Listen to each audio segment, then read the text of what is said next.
All right, what's up, people? Excuse the sleepy eyes. I've just gotten out of bed, maybe 10 minutes ago. It is 5:45. Today's Tuesday, so we are 3 days removed from the events of the weekend. And currently letting the little dude sleep. You guys can't see, but my dog's over here with me. And something new I've been doing is getting up and coming out on the front porch. I got water, and there's just no sounds. It's just me and the world. I've been really trying to take charge of some alone time because my life is crazy in all the best ways.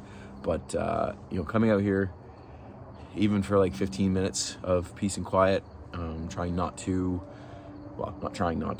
actively not, checking my phone. The only grace I give myself is if clients are on peak week and I'm expecting check-ins this early in the morning. But other than that, not using my phone, not checking social media, not doing anything, not posting, not doing anything for Natty News, nothing. But that's not what we're here to talk about. We're here to talk about the weekend and what transpired over the weekend at the last show of the season, and what went down, right?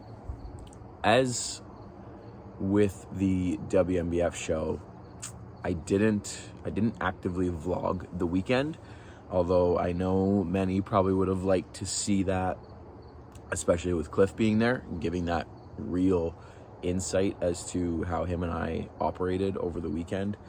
I really wanted to be present, and after how I felt not vlogging at the WMBF show, I was like, yeah, I'm not vlogging anything this weekend. So over the course of this video, I'll dump clips in, random clips, just so you guys can see some stuff, because I do have some recordings of things as far as like him doing a check-in with me, and obviously stage footage and some backstage clips and stuff. So I'll throw that up over the period of this video. But this weekend was very special to me, in many ways. I put a lot of pressure on myself to achieve goals, right? Like I when I set out to do something, the weight that I start to carry for myself internally is heavy because I want to achieve the thing, right? So, obviously the big thing this past weekend was getting an IFBB Pro card and winning an IFBB Pro card. And over the course of prep, one thing I'm very grateful for Cliff for is his ability sometimes to not say directly to me, don't focus on the outcome, because at the end of the day, the outcome is largely out of our control. Outside of the physique we bring, the rest is out of our hands. And I do know that. I've been in this long enough to understand that, but that doesn't change the desire and the pressure to want to achieve the goal, right? But Cliff's been very helpful for me, and this is something I've worked on passing down to clients, is looking at the things that you can celebrate and the things you can focus on that you do have control over and you do have like direct influence and impact over. So, at some point on prep, I made a list of things that I could enjoy and celebrate outside of winning my pro card, right? So I don't remember the full list, but for example, Cliff being there, right? I've worked with Cliff for 5 years now, and we'd never actually met in person till this weekend, which is wild. We've done video calls, we've done obviously check-ins and stuff for years now, but we'd never actually met face to face. So that's super cool. Obviously my wife and family being there, right? Super cool. The friends, the clients, the supporters that were going to be there, the volume of people that were there for me. incredible. Doing it on this stage in particular, you know, it's biggest stage in the country. It's close to my home. It's almost like a home field for me, if you could say that, right? So, you know, if you think of, you know, it's in Toronto, right? So you think of the Toronto Blue Jays for baseball coming back to play on the home field, right? That's kind of what it felt like for me, because a lot of my shows don't, the last 2 seasons anyways, there wasn't much local, so I didn't really have the volume of people that would come watch. But anyways, so going into this show, I was really trying to balance that of all the things that make this a celebration, make this exciting and fulfilling and worthwhile, and then the other side of the coin, like, I want to win, because at the end of the day, I'm still an athlete, I'm still a competitor, I still want to do well, I still want to win. So, you know, as prep went on, I might bounce around all over the place, guys, forgive me. As prep went on, prep got hard. The last stretch of prep was really hard, and this stuff is probably a whole separate video. But, you know, so I did the qualifier in April, and you know, I knew going into that show, it was just a matter of getting the qualification out of the way. I was in decent enough shape that I knew we could do it. So, you know, we got the overall in bodybuilding for that, which, given the shape I was in at the time, was super exciting, because there was still so much more to go. And the fact that I was getting an overall at that, you know, state of my physique was obviously great. Got the classic class win, runner up in the overall. So it's like, okay, you know, you've got some room there. So that was good. So that started the season. And by that point, so this is end of April, and by that point, I'm not really feeling prep. Honestly, I felt like I wasn't prepping leading up to that show, like, truthfully. So what was I there? Around like 160-ish. And then from there, it was another 8 weeks until the WNBF Pro show. And I knew we were going to push a little bit for that and start to really dial it in. And that's when things started to get quite hard. You know, once I got into the 150s, and, you know, food started to come down, because this prep was very different than the last as far as how my body was responding, for numerous ways. Probably, you know, stress with raising a new baby, sleep disruption, just the general internal stress and pressure I was putting on myself probably didn't help. So we had to navigate that, right? And, you know, I wasn't responding to refeeds like I'd done in the past as frequently. You know, we had to push calories lower for longer, all the things, right? So then we went into the WNBF show, which gave me a bit of a morale boost, right? You know, we won the pro class, got the pro card in classic physique, so that was incredible, right? Got to share that with Calvin, which was for sure like one of the highlights of the season, for me, like memory wise, for sure. And then from there, it was 6 weeks to nationals, I think. But prior to that, I think it was 11 weeks out. So I think it was maybe like 4 or 5 from WNBF and then 11 from nationals. I broke down pretty hard to carry, and to the point that I was ready to stop. I was very much ready to stop prepping, and I say this without any what's the word? Like, I'm not exaggerating at all. If Carrie was like, "Are you done?" and I said, "Yep," and she said, "Okay, I support that. If that's what you want, then, you know, call it a day," I would have stopped. 100%. I would have stopped. But the one thing that is so special about her, and something that I love to the end of time about her, is no matter how hard this has been, and it's been hard, she knows me very well, and she knows that had I have stopped, it probably would have really ate me up. I probably would have really beat myself up about it. I would have, the story of I'm a failure, you let people down, all the people that were coming to support you, you let Cliff down, you put your wife through all this pain and torture and stress and all this stuff for what? You threw in the towel, right? You stopped. You quit. And she said, you gonna beat yourself up about it? And I said, yep, I will. And she said, then don't quit. So that's kind of where, for those that follow me on Instagram and stuff, you would have seen this little like piece of paper that I have pinned up on the wall of my gym in front of the treadmill, and it says no fucking quit. That's kind of like where that piggybacked off of, because of that conversation with her. And all right, I won't. And then prep continued, and hard days came, hard days went, tears came, tears went. It wasn't just smooth sailing after that, but I kept telling myself and reading that fucking piece of paper. It said no fucking quit, no fucking quit. And every day we just kept going. Just another day. Got through the WNBF show. You're like, all right, 6 more weeks, we can do this. And we made it.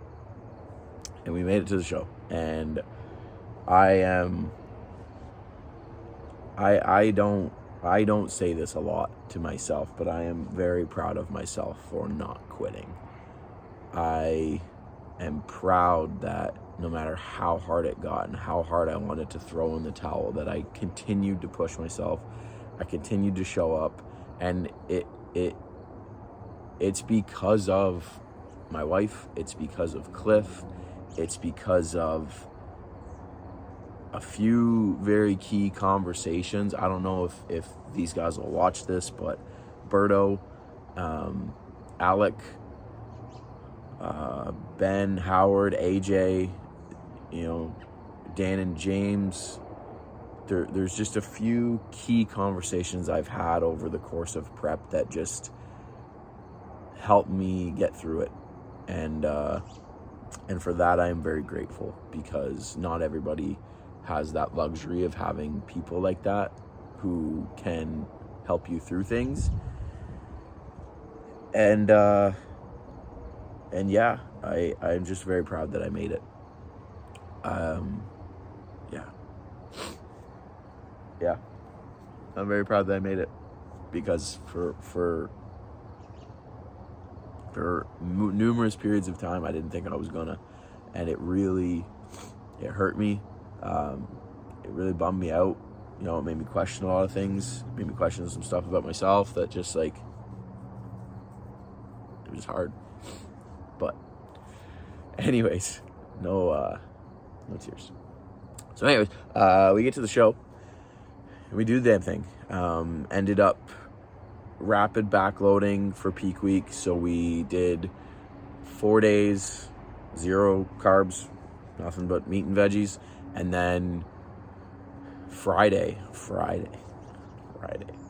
So we wanted to make sure we made the lightweight class, which was 154 and a quarter. And I woke up, funny story, real quick. I told you, this is probably gonna be all over the place. So I woke up Thursday morning, 150 on the dot, 150.0, so prep low. And I was like, man, I wonder if we cracked the 149s on Friday morning, because I still had Thursday of depletion. And given how the week was trending, I was dropping like a pound and change daily. So it's like, oh yeah, there's no way we don't do it. So, but because it was dropping so aggressively, Cliff was bumping my fats up a little bit. So he was bringing my calories up in the form of olive oil. So nothing too exciting to write home about. But so he bumped me up because I dropped so much into Wednesday. So then Wednesday into Thursday, he bumped my fats up, but I still dropped. So then he bumped them up even more on Thursday. So I woke up Friday morning, 150.0 again. No scale change at all. And I was like, damn it. So then Friday morning, he has me do just a little workout, nothing too crazy, just to kind of get the body ready to go. And I come inside, and I was 149.9. I was like, yes, I did it. Completely arbitrary milestone, but I did it. So I broke the 140s. So you could technically say from prep start to finish, 195 to 149.9. That's our finishing stats. And yeah, so weigh-ins were scheduled to be at 2 o'clock. So for those that didn't fully understand what I was trying to do when I was kind of sharing about it a little bit, we wanted to make sure we were doing the rapid backload, so no carbs. And then I think Friday was scheduled to be like 800 and change, 820 something maybe of carbs. But the problem is that split across the day. And we knew that if I started consuming carbs and the fluid that would cause me to hold like intramuscularly, would have saw the scale go up, right? Which is normal, right? Like, not a bad thing, it's normal. But given us trying to make a weight class, you're like, I don't know if we can afford that. So weigh-ins were at 2.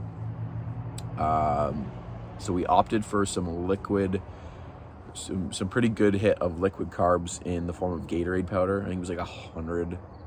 No, it wasn't 100. It was 100 and something combined. I think it was like 2 servings of like 70 grams of carbs, like strictly from Gatorade powder. So you're getting the carbs in your system, but you're not getting the weight of that in your system, right? Like if I was to consume, 70 grams of carbs in potatoes versus 70 grams of carbs in this liquid, shot, couple ounces of Gatorade powder, it's not going to weigh too bad in you, right? So what we did was we did what we could afford, monitored the scale, and if we were going to have to push things back until weigh-ins were done, that's what we were going to do. So weighed myself in the morning, weighed myself after the workout, did the Gatorade and stuff, weighed myself like an hour later, which I was 151, weighed myself when we got to the hotel at like noon, and I was still floating around that 151.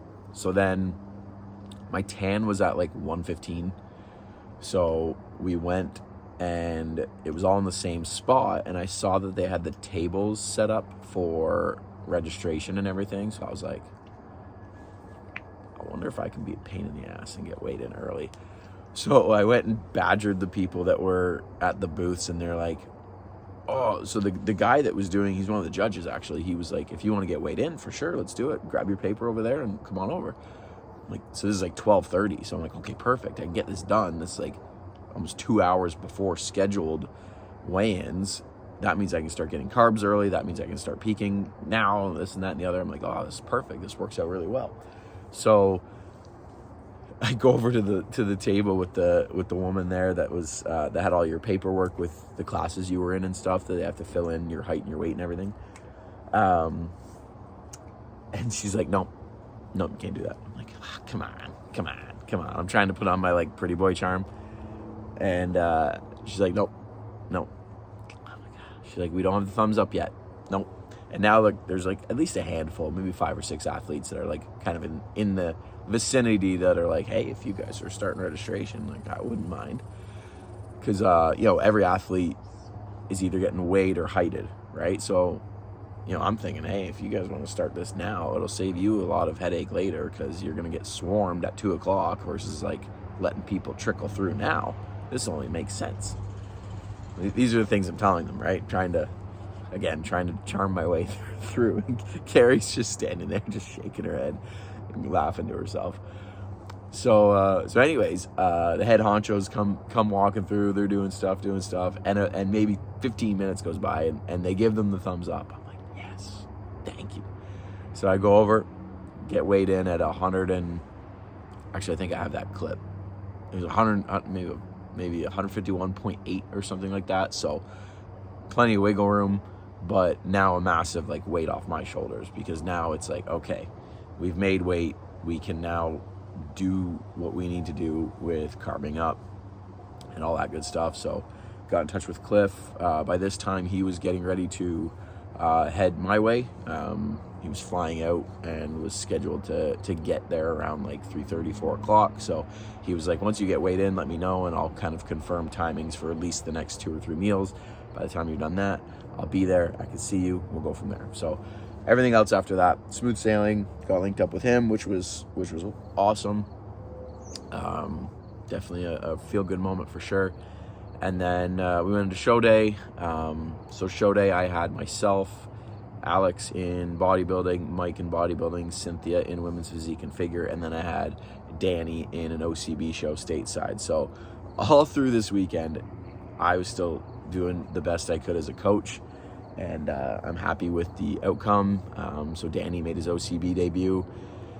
Funny enough, he competed with me in the WMBF show, and he got class win there. So close in the overall. Just got edged out by a bigger guy. It happens. Cynthia in women's physique took third. I think she was maybe sixth in figure.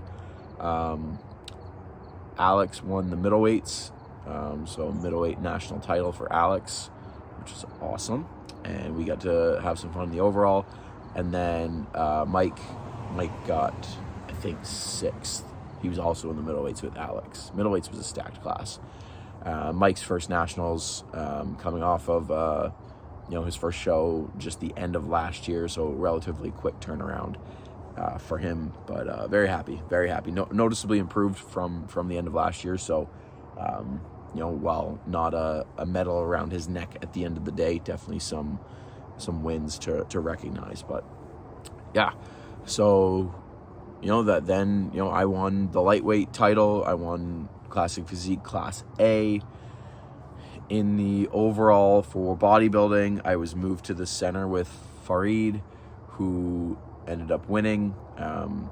And from my understanding, from folks I've spoken with, there was at least some votes for me winning, which is great. I didn't look, it's funny, like when you're a lightweight, you're like, you're backstage and you're just smaller in stature, right? Like 150 something pounds, probably by the time I got on stage it was 156, 157, 5'6" and change. And you got some of these big guys back there, like some of the heavyweights that are 2-3 inches taller, maybe 20 pounds heavier, and you're like, how the hell am I going to beat these guys?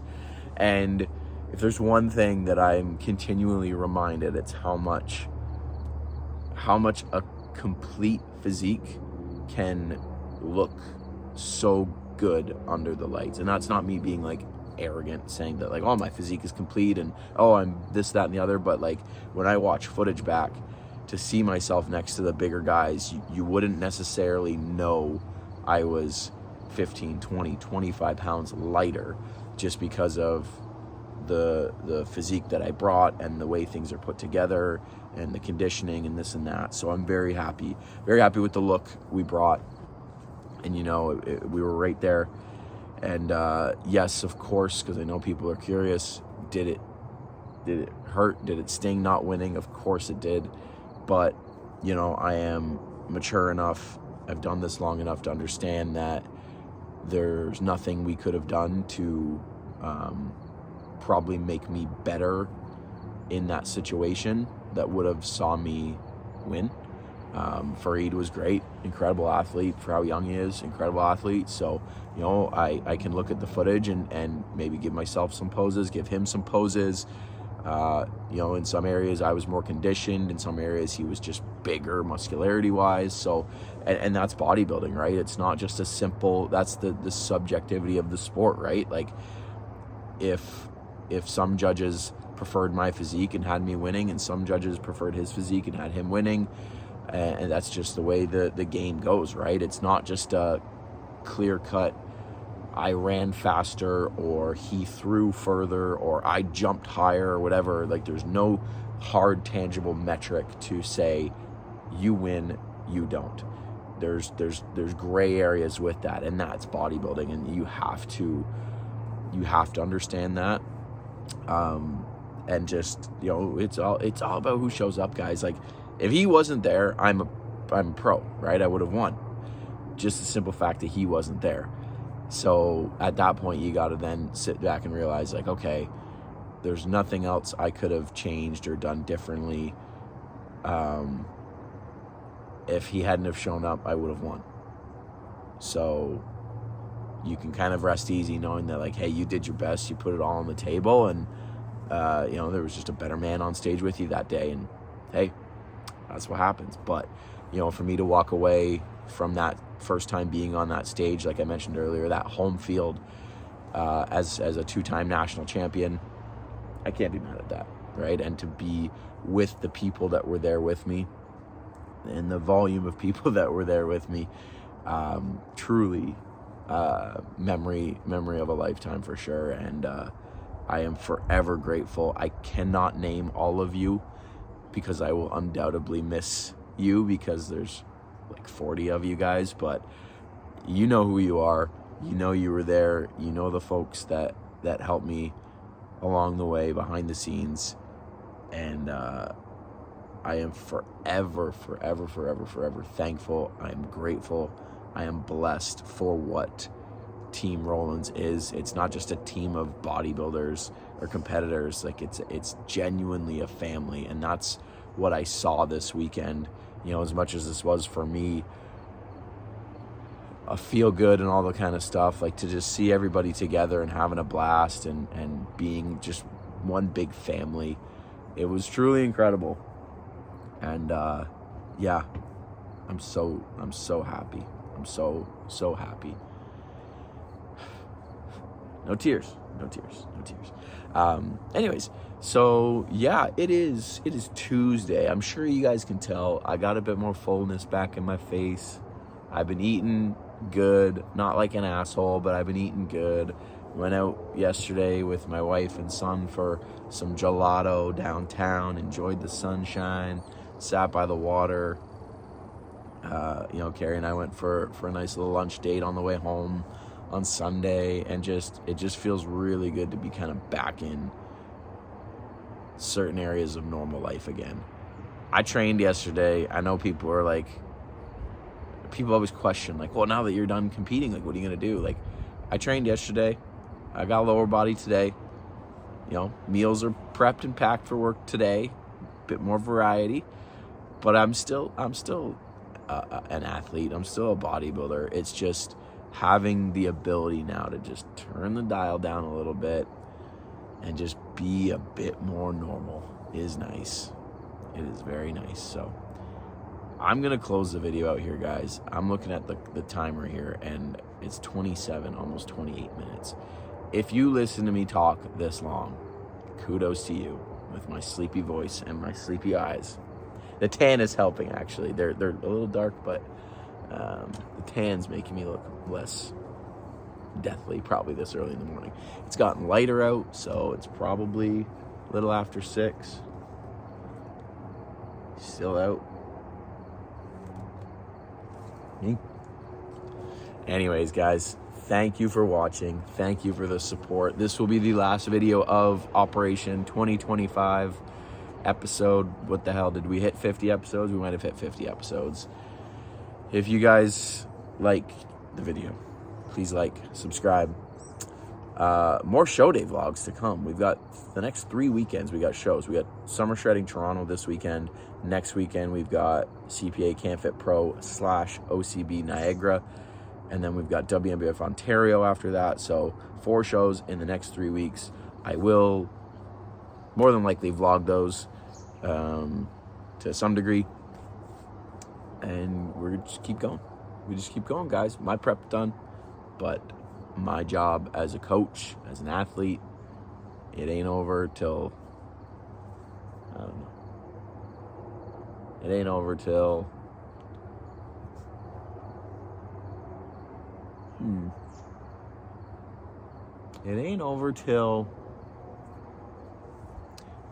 it ain't ever over. Let's be honest. All right, guys. Thank you, and we'll see you guys in the next one.